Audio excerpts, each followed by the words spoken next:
TechAxis. Learn first to lead the rest. So let's go to next topic called the constructor overloading. So हामीले सुरुमा चाहिँ functional overloading पढाएको थियौँ हैन function overloading मा के हुन्छ यदि प्यारामिटर छुट्टै छुट्टै छ भने छुट्टै छुट्टै एक्जिक्युट हुन्छ है हेर्नु भएको छैन भने भिडियो हेर्दा हुन्छ अहिले है बेसिकली हेरौँमै के रहेछ constructor overloading.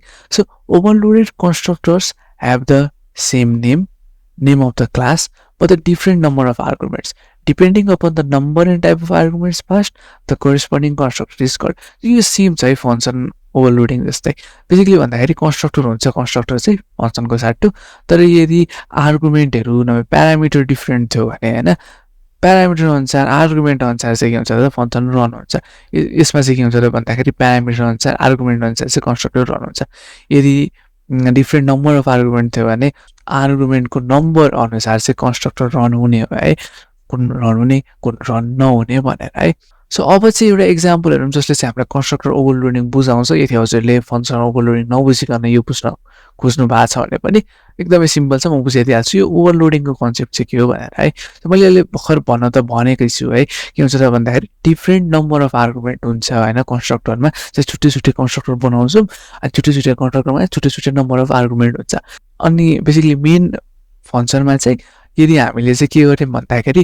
छुट्टै नम्बर अफ आर्गुमेन्ट्स वाला अब्जेक्टहरु बनायौं भने कन्स्ट्रक्टर चाहिँ त्यही अनुसार हुन्छ जुन अनुसार चाहिँ हाम्रो क्लासको नम्बर अफ आर्गुमेन्ट अनुसार डिफाइन गराएको छ अब भन्दाखेरि केही पनि बुझिदैन अब्भियस हो है त्यही भएर म एक्जाम्पलबाट बुझाउँछु कन्स्ट्रक्टर ओभरलोडिङ है सो यसमा के छ त भन्दाखेरि यसमा कन्स्ट्रक्टर ओभरलोडिङको डेमोन्स्ट्रेट गर्ने भनेको छ हामीले चाहिँ पर्सन मैले भनेको थिएँ नि अघि नै एउटा एक्जाम्पल दिएको थिएँ पर्सन पनि अब्जेक्ट जसरी हामीले जे पनि अब्जेक्ट बनाउन सक्छौं भनेर सो यसमा चाहिँ पर्सनको अब्जेक्ट बनाएको छौं है जस्तै यसमा प्राइभेट छ अनि प्राइभेटमा चाहिँ हामीले डाटा हालेको छौं एज भन्ने है यसमा चाहिँ कन्स्ट्रक्टर बनाएको छौं दुई तीनवटा कन्स्ट्रक्टर बनाएको छौं दुईटा कन्स्ट्रक्टर बनाएको छौं न दुई तीनवटा दुईटा है सो एउटा चाहिँ के छ त एउटा कन्स्ट्रक्टर छ जसको चाहिँ आर्गुमेन्ट छैन अर्को कन्स्ट्रक्टर छ जसको चाहिँ आर्गुमेन्ट छ है यदि ल है भनेपछि यसरी चाहिँ यसलाई चाहिँ ओभरलोडिङ भन्छ के सिधै भन्दाखेरि भन्न चाहिँ के खोजेको भन्दाखेरि यदि हामीले आर्गुमेन्ट पास गरेन भने चाहिँ डिफल्टमा त्यो पर्सन अब्जेक्टको हाम्रो एज कति हुन्छ 20 हुन्छ है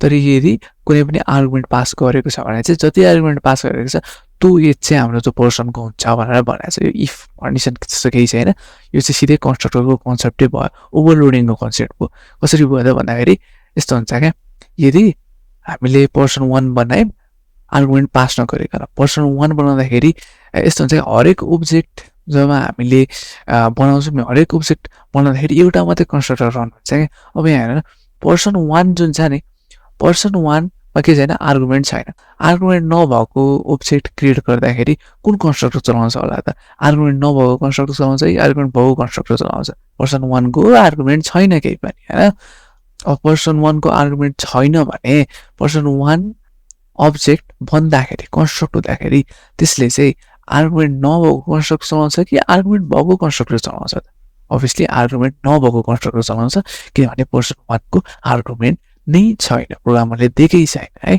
भनेपछि त्यसको एज के हुन्छ त 20 हुन्छ तर यदि पर्सन 2 मा चाहिँ के भएको छ त भन्दाखेरि एज पास गरेछ प्यारामिटर जसरी पास गरेछ आर्गुमेन्ट जसरी पास गरेछ यदि आर्गुमेन्ट जसरी पास गरेछ भने यो कुन कन्स्ट्रक्टरतिर जान्छ त नो आर्गुमेन्ट्स वाला कन्स्ट्रक्टरतिर जान्छ कि आर्गुमेन्ट बहु कन्स्ट्रक्टरतिर जान्छ अभियसली आर्गुमेन्ट बहु कन्स्ट्रक्टरतिर जान्छ हेन्स एज चाहिँ के हुन्छ त जति पास गरेको छ त्यो हुन्छ पास गरेको छैन भने चाहिँ कति हुन्छ त बेसिकली हाम्रो एज 20 हुन्छ सिम्पल छ है सिम्पल एज सो यो चाहिँ कन्स्ट्रक्टर ओभरलोडिङ हो सिम्पल कन्सेप्ट अरु सब सेम छ गेट एजले रिटर्न मात्रै गर्छ एज अनि एज प्रिन्ट गर्ने मात्रै हो है लाइक चुटी के गरौँ त भन्दाखेरि यहाँ हेरौँ जस्तै के भन्छ त भन्दाखेरि यदि पर्सन 1 छ भने उसको चाहिँ आर्गुमेन्ट छैन ओभरलोड भएर चल्छ त यो चल्छ है पर्सन भन्ने यो कन्स्ट्रक्टर चल्छ तर त्यसैगरी यदि पर्सन 2 आर्गुमेन्ट पास भएको हाम्रो बेसिक अब्जेक्ट क्रिएट गर्यौं भने आर्गुमेन्ट पास गरेर कन्स्ट्रक्टर विथ एन आर्गुमेन्ट चाहिँ के हुन्छ त रन हुन्छ है यो गेट एज रन हुँदैन गेट एज जसको लागि पनि रन हुन्छ डट गेट एज गर्यो भने यो निलो चाहिँ अलिकति मिस्टेक भएको है बट लेट्स कन्टिन्यू है ल अब यसमा के छ भन्दाखेरि आउटपुट पर्सन 1 एज 20 छ पर्सन 2 एज 45 भने जस्तै भयो है र अब चाहिँ के छ त भन्दाखेरि एक्जाम्पल 2 कन्स्ट्रक्टर ओभरलोडिङ भनेर छ सो अब कन्स्ट्रक्टर ओभरलोडिङको चाहिँ हामी अर्को इक्जाम्पल हेर्छौँ होइन।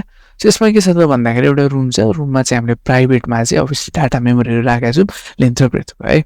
पब्लिकमा चाहिँ हामीले कन्स्ट्रक्टर विथ नो आर्गुमेन्ट्स हालेका छौँ एउटा, अर्को कन्स्ट्रक्टर विथ 2 आर्गुमेन्ट्स हालेका छौँ, अनि एउटा कन्स्ट्रक्टर चाहिँ विथ 1 आर्गुमेन्ट हालेका छौँ। अनि के गरेछौँ भन्दाखेरि हामीले चाहिँ क्यालकुलेट गर्ने फङ्सन बनाएको छौँ। यसमा के हुन्छ हेरौँ है। आर्गुमेन्ट थिएन भने के हुन्छ, लेन्थ र ब्रेथको भ्यालु एउटा डिफल्टमा हामीले दिएको छौँ। दुईवटा आर्गुमेन्ट छ भने जे आर्गुमेन्ट छ त्यही त्यही हाम्रो लेन्थ र ब्रेथको भ्यालु हुन्छ। एउटा आर्गुमेन्ट छ भने लेन्थको भ्यालु चाहिँ 2 दिएको आर्गुमेन्टसँग हुन्छ, ब्रेथको भ्यालु चाहिँ हाम्रो 7.2 हुन्छ है डिफल्टमा।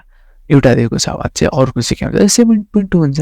त्यसमा हामीले त्यही कन्स्ट्रक्टर ओभरलोडिङ चलाएको, रुम 1 चलाउँदाखेरि आर्गुमेन्ट पास गरेको छैनौँ भनेपछि रुम 1 डट लेन्थको भ्यालु कताबाट एसाइन हुन्छ त, यो कन्स्ट्रक्टर विथ नो आर्गुमेन्ट्सबाट एसाइन हुन्छ। सो यसै गरी हाम्रो रुम 2 मा चाहिँ के हुन्छ, दुईवटा आर्गुमेन्ट पास गरेको छ, दुईवटा आर्गुमेन्ट पास गरेपछि के हुन्छ त कन्स्ट्रक्टर विथ 2 आर्गुमेन्ट्सतिर ओभरलोड भएर जान्छ, अनि लेन्थ र ब्रेथ चाहिँ त्यो प्यारामिटर अनुसार भ्यालु हुन्छ। अब अभियसली विथ 1 आर्गुमेन्टमा पनि त्यही अनुसार छ, त्यही हो है, कन्सेप्ट त्यही छ। अब हामीले बेसिकली भन्दाखेरि रुम 1 रुम 2 रुम 3 को भ्यालु प्रिन्ट गरेको छौँ रुम 1 डट क्यालकुलेट एरिया गरेर। सो एकचोटि म बुझाइदिन्छु ल, यो रुम 2 डट क्यालकुलेट एरिया चाहिँ कसरी भयो भनेर बुझाइदिन्छु है। त्यसै गरी रुम 1 डट क्यालकुलेट एरिया र रुम 3 डट क्यालकुलेट एरिया पनि बुझ्न सकिन्छ। त्यसमा के भइरहेछ भन्दाखेरि रुम 2 डट क्यालकुलेट एरिया जुन छ नि होइन, रुम 2 डट क्यालकुलेट एरिया, यसमा के हुन्छ हेरौँ ल।